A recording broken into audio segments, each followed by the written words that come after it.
आज मत्स्यलोक की रानी ने राजकुमारी को जन्म दिया था। पूरे मत्स्यलोक में खुशियां मनाई जा रही थी। महारानी ने जादूगरनी सुमी को बुलाया।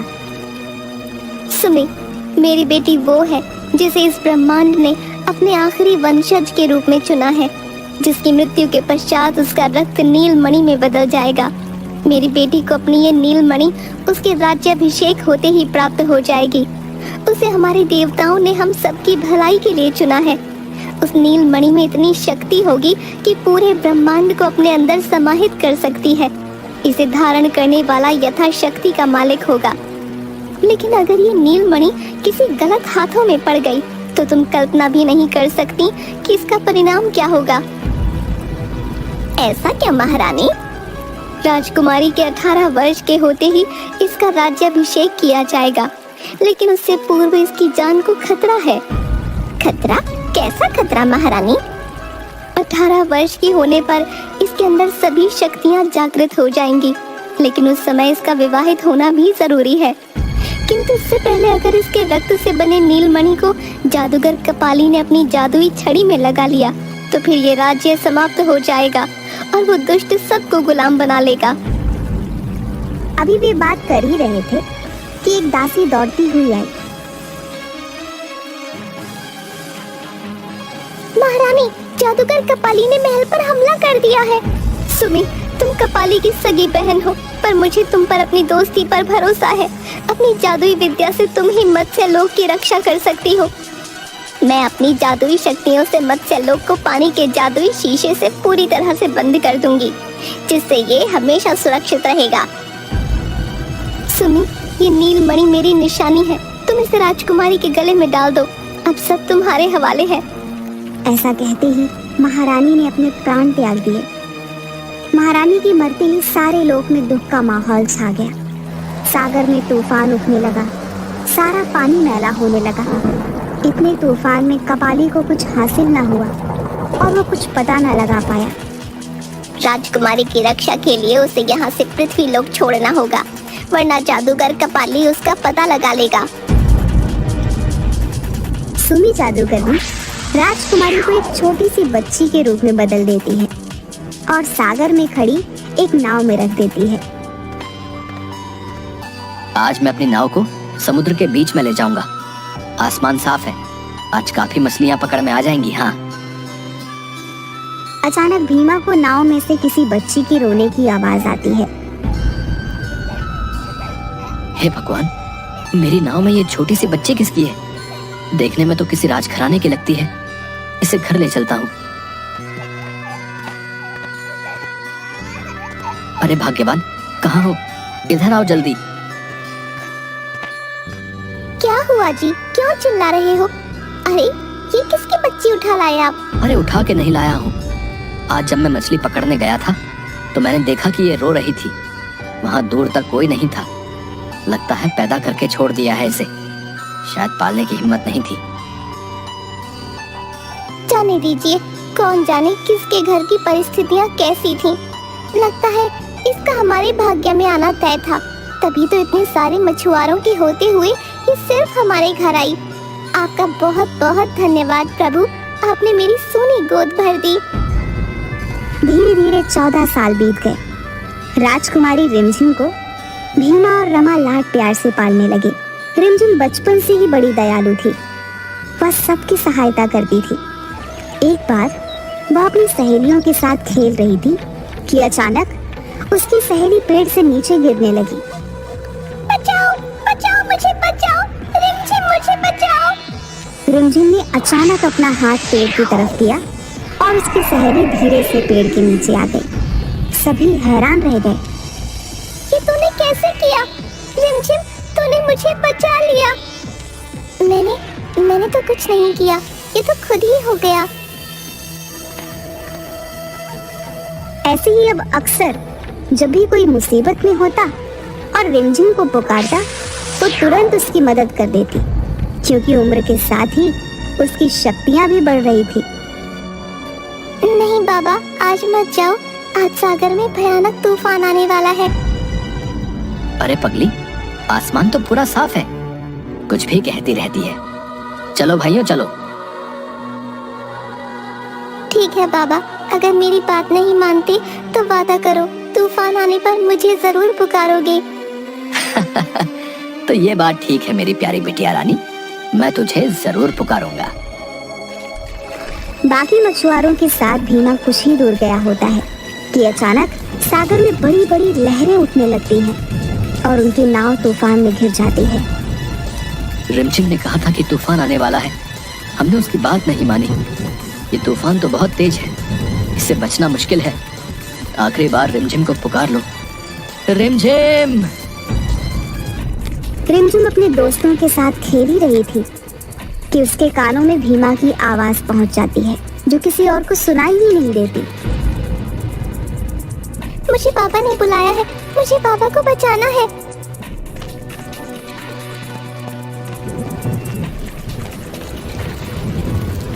वो दौड़ती हुई सागर के किनारे जाती है और अपने दोनों हाथों में सागर के पानी को भर लेती है। उसके ऐसा करते ही तूफान शांत हो जाता है और भीमा अपने मछुआरे दोस्तों के साथ सही सलामत वापस आ जाता है। आज 17 वर्ष हो गए, लेकिन अपनी जादुई शक्तियों के होते हुए भी मैं राजकुमारी का पता नहीं लगा पाया। अब मेरे पास ज्यादा समय नहीं है। मेरी सभी जादुई शक्तियों, स्वर्गलोक, पाताल लोक, पृथ्वीलोक, हर जगह जाकर राजकुमारी का पता लगाओ। मुझे उसके 18 वर्ष के होने से पहले उसके रक्त का नील मणि चाहिए। जादूगर की छड़ी में से 3 रोशनी निकलने लगती है और एक बड़ी चील का रूप लेकर धरती की तरफ उड़ जाती है, एक उल्लू का रूप लेकर स्वर्गलोक की तरफ जाती है और एक नाग का रूप लेकर पाताल लोक की तरफ। 17 वर्ष बीत गए, मैंने राजकुमारी को पृथ्वी लोक में भेज दिया, लेकिन मैं स्वयं नहीं जानती राजकुमारी कैसी है और किस हाल में है। समय कम है, कपाली ने अपने सेवकों को राजकुमारी का पता लगाने भेज दिया होगा। कपाली के राजकुमारी तक पहुंचने से पहले ही हमें राजकुमारी का राज्याभिषेक करना होगा, वरना कपाली पूरी पृथ्वी को गुलाम बना लेगा। सुमी रूप बदलकर पृथ्वी लोक पर राजकुमारी को ढूंढने निकल पड़ती है।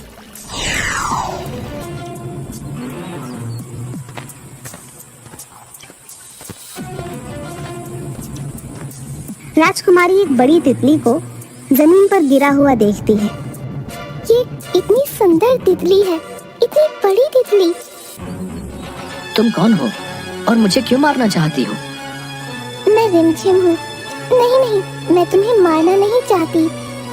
मैं तो एक जादूगर राजकुमार हूँ, जिसे सजा देने के लिए मेरे पिता जादूगर ने तितली बना दिया, लेकिन तुमने मुझसे बात करके मुझे वापस राजकुमार बना दिया। अपनी शक्ति से अब मैं तुम्हें तितली बनाकर अपने देश ले चलता हूँ। वहाँ मैं तुम्हें अपनी दुनिया दिखाऊंगा। रिमझिम तितली के रूप में जादूगर राजकुमार के साथ उसके देश चली जाती है। अरे राजकुमार, तुम अपने साथ किसे लेकर आए हो? मुझे तुम्हारे साथ किसी मत्स्य कन्या की खुशबू आ रही है। महाराज, आपका जादू गलत सूचना दे रहा है। मैं तो अपने साथ पृथ्वी लोक की एक लड़की को तितली बनाकर लाया हूँ। राजकुमार जैसे ही तितली को बाहर निकालता है, जादूगर अपने जादू से पहचान लेता है कि वह मत्स्य राज की राजकुमारी है। अरे, ये तो वही राजकुमारी है जिसे बड़े भैया पिछले 18 सालों से ढूंढ रहे हैं। उन्हें तुरंत सूचना देनी होगी। आप ऐसा नहीं कर सकते। मेरा भाई जादूगर कपाली बहुत बड़ा जादूगर है। अगर उसे मैंने सूचना नहीं दी तब भी उससे पता चल जाएगा। मैं नहीं चाहता कि हम दोनों मारे जाएं। भैया, ये जानते हुए भी कि मैं जादूगर कपाली की सगी बहन हूँ, महारानी ने राजकुमारी की सुरक्षा की जिम्मेदारी मुझे दी है। मेरे होते हुए इसका कोई बाल भी बांका नहीं कर सकता। मैं राजकुमारी को लेकर जा रही हूँ।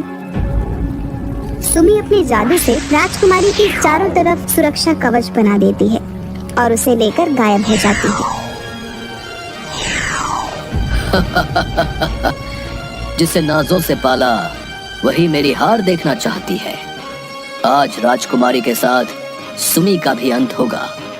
मैं ब्रह्मांड का सबसे ताकतवर जादूगर बनूंगा। तुम सब मेरे गुलाम बनोगे। नहीं भैया, जब तक मेरे प्राण हैं, मैं सुमी का बाल भी बांका नहीं होने दूंगा। तो ठीक है।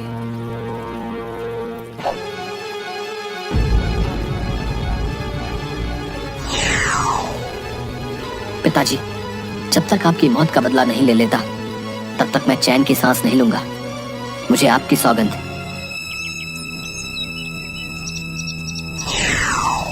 भीमा, रिमझिम मत्स्य लोक की राजकुमारी है।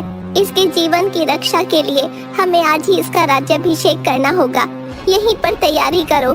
तभी राजकुमार भी अपनी सेना के साथ वहां पहुंच जाता है और सुमी से कहता है, बुआ जी, जादूगर कपाली ने पिताजी का वध कर दिया है। मुझे आपका साथ चाहिए। मैं उन्हें छोड़ूंगा नहीं।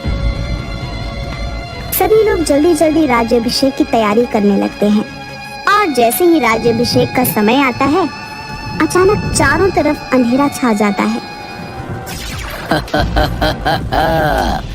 मैं आ गया। देखता हूँ मुझे सर्वशक्तिशाली बनने से कैसे रोकोगी। राजकुमार, राजकुमारी के सर पर मुकुट रख दो। तुम भूल गई सुमी, केवल मुकुट रखने से कुछ नहीं होगा। राजकुमारी के अंदर सभी शक्तियों को जागृत करने के लिए उसका विवाहित होना भी जरूरी है। तुम्हारा काला जादू तुम्हें बर्बाद कर देगा भैया। तुम जानते हो गुरुजी ने हम तीनों भाई बहनों को जादू के गुण सिखाए थे और हमसे वादा लिया था कि हम इसका प्रयोग केवल सबकी भलाई के लिए करेंगे। भलाई भलाई के लिए ही तो कर रहा हूँ। अपनी भलाई के लिए। अपने जादू से मैं एक असुर सेना की रचना करूंगा और सारे ब्रह्मांड का राजा बनूंगा।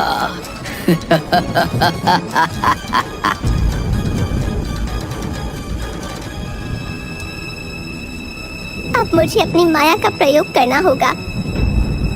राजकुमार, क्या तुम राजकुमारी से विवाह करोगे? लगता है विधाता ने तुम्हें ही राजकुमारी के लिए चुना है। भीमा, तुमने इसका पालन किया है।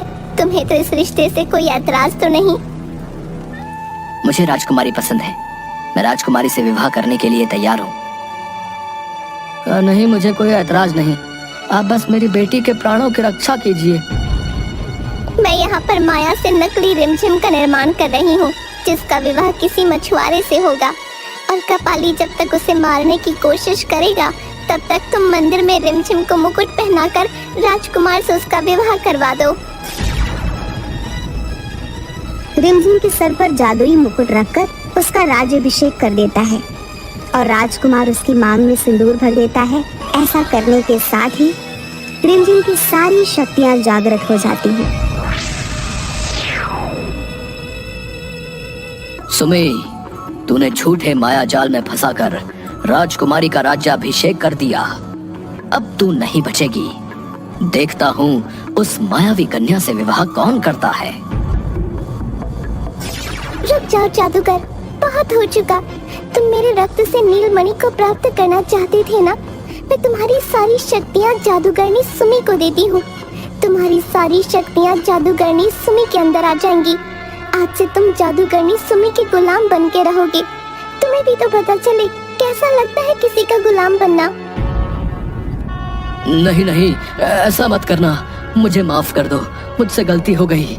मेरी शक्तियाँ मुझसे मत छीनो।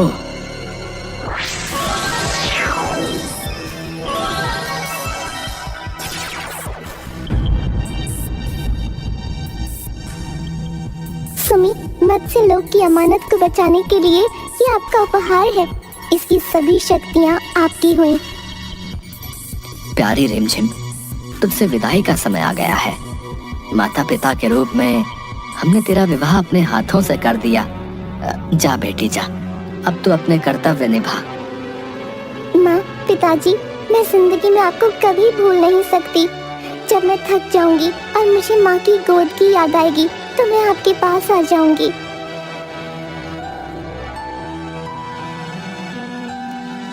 ये तेरा घर है बेटी। इसके दरवाजे हमेशा तेरे लिए खुले हैं। रिमझिम मछुआरों की बस्ती से विदा होकर मत्स्य लोक चली जाती है।